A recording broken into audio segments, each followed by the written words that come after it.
নাসিরউদ্দিন পাটোয়ারি বলছে যে নির্বাচন ফেব্রুয়ারিতে হবে না, মানে নির্বাচন ফেব্রুয়ারিতে হবে না, মানে তারা তো এই সরকারের একজন বড় স্টেক হোল্ডার। তারা কিন্তু নানাভাবে ইনিয়ে বিনিয়ে এই কথাটাই বুঝাতে চাচ্ছে যে নির্বাচন কিন্তু বানচালের প্রক্রিয়া তারা শুরু করে দিয়েছে। এখন প্রশ্ন হচ্ছে আদৌ কি এই যারা ডক্টর ইউনূস মহোদয় যিনি আমাদের প্রধান উপদেষ্টা তাকে ক্ষমতায় বসিয়েছেন এরা, তিনি বলছেন যে আমাকে ক্ষমতায় বসিয়েছে ছাত্ররা, ঠিক না? এবং ছাত্ররা বললে উনি আবার চলে যাবেন। তার মানে এখানে তার কিন্তু একটা বাইন্ডিংস আছে যে এরা ডক্টর ইউনূস কিন্তু এই ছাত্রদের প্রতিনিধি, তিনি 17 কোটি মানুষের প্রতিনিধি নয়, এমন কথাও কিন্তু কেউ কেউ বলছেন যে না উনি তো 17 কোটি মানুষের প্রতিনিধিত্ব করেন না, এই কারণে তিনি দেশ নিয়ে ভাবেন না। ওনার ভাবনাটা হচ্ছে ছাত্রদের স্বার্থ নিয়ে এবং তারা ওনার নিয়োগকর্তা।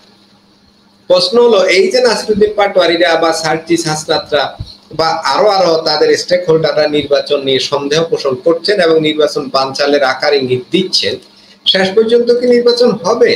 আপনার কি মনে হয় ভাই? আমার মনে হয় যেন ফেব্রুয়ারিতে নির্বাচন হবে না। আসলে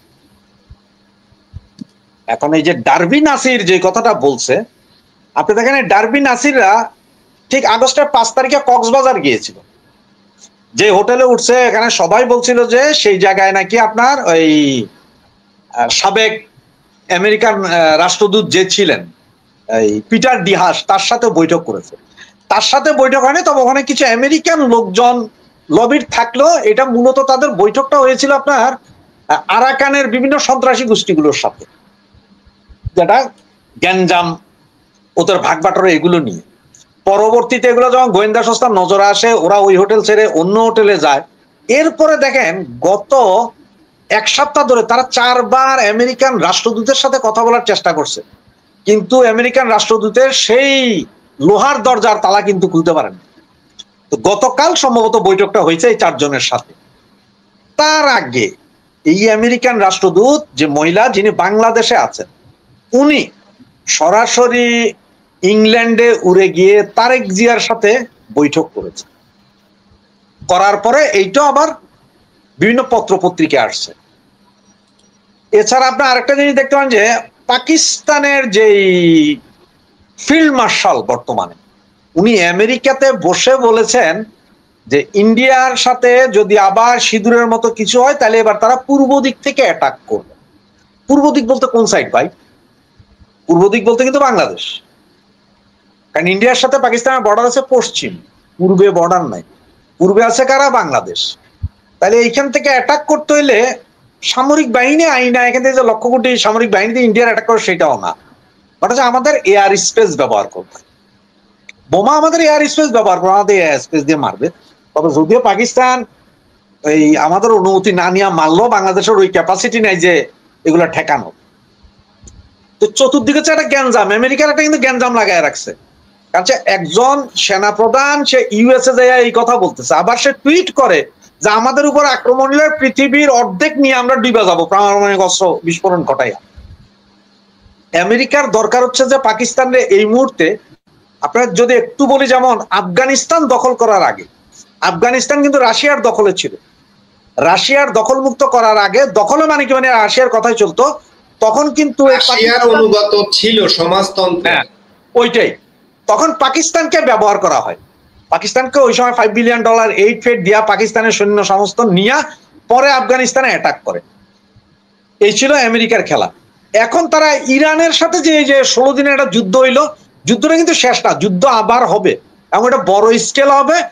হয় খামেনির সরকারের পতন ঘটবে, আর নাহলে তারা তাদের নিজেদের একটা পুতুল সরকার বসাবে, যেরকম বাংলাদেশে যেরকম আছে। এইটার জন্য প্রয়োজন কিন্তু পাকিস্তান। সুতরাং পাকিস্তানে আমেরিকা এই মুহূর্তে তেলাইতেছে সব জায়গায়। পাকিস্তান সবাই হুমকি দিচ্ছে।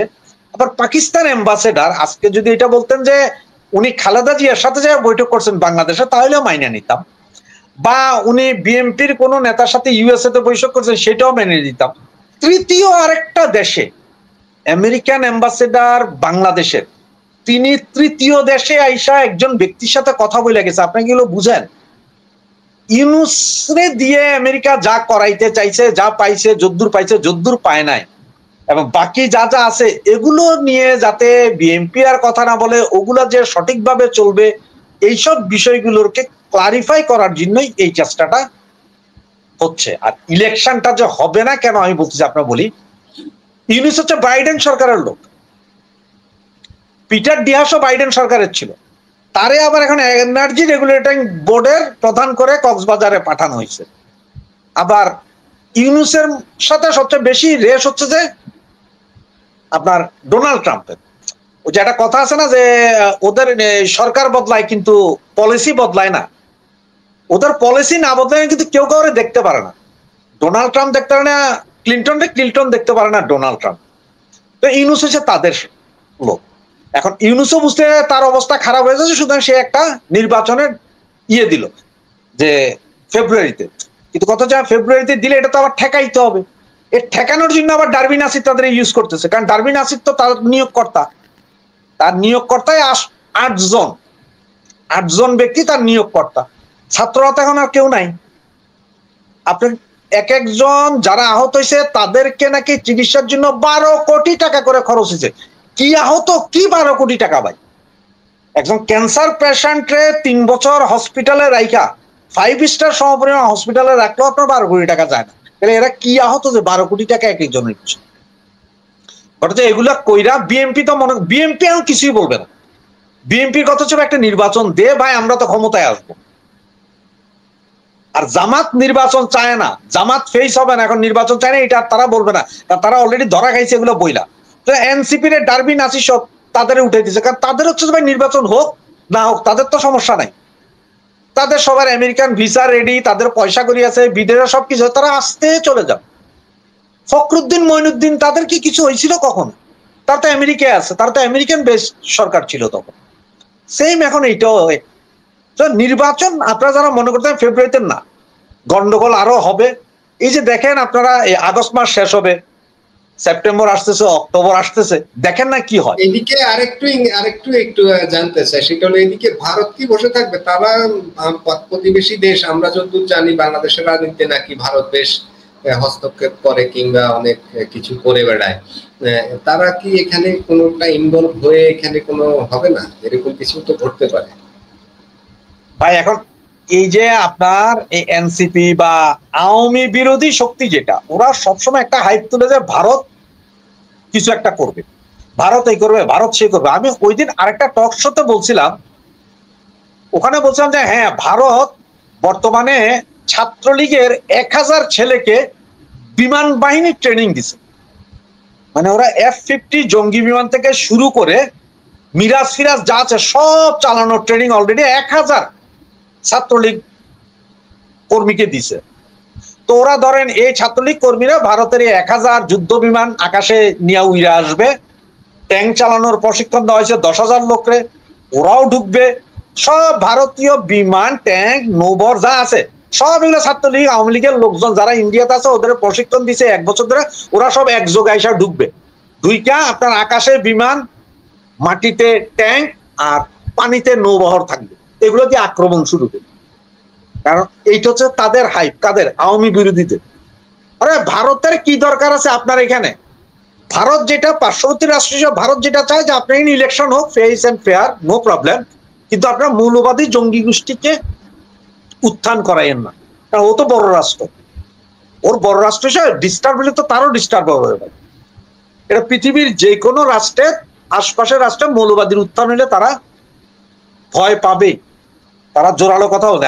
ভারত পৃথিবীর 4র্থ ইকোনমিক রাষ্ট্র, প্রথম আমেরিকা, দ্বিতীয় রাশিয়া, তৃতীয় চায়না, 4র্থ ভারতের নাম আসে। আগে আসতো ইউরোপের নাম, এখন আর আসে না, এখন ভারতের নাম আসে।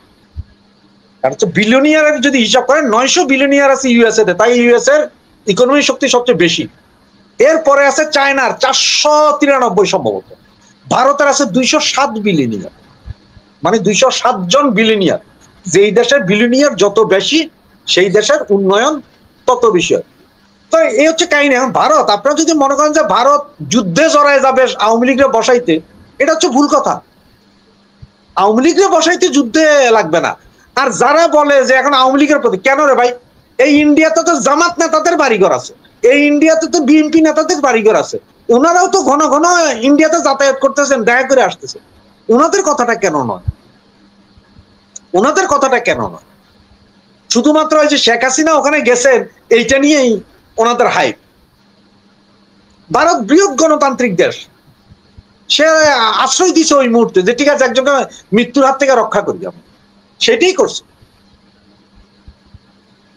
আর সেটা যখন গেছে তখন তো রাষ্ট্রপ্রধান হিসেবে গেছে, উনি তো বর্ডার ক্রস করে যায় নাই, সম্পূর্ণ নিরাপত্তা দিয়ে সবকিছু দিয়ে নিয়ে যাওয়া হয়েছে। এখন আপনার মতো ইলেকশন হইলে ভারত ফ্যাক্টর, কেন ভারত ফ্যাক্টর? আপনার দেশের ইলেকশন তো আপনি করবেন। ভারত কি এখনো বলছে আপনারা যে আপনি ইলেকশন করতে হলে সমস্ত প্রিসাইডিং অফিসার আমাদের ইন্ডিয়া থেকে নিতে হবে, আমরাই তদারকি করবো, আমাদের সেনাবাহিনী পাঠাবো বাংলাদেশে, তারাই দেখবে?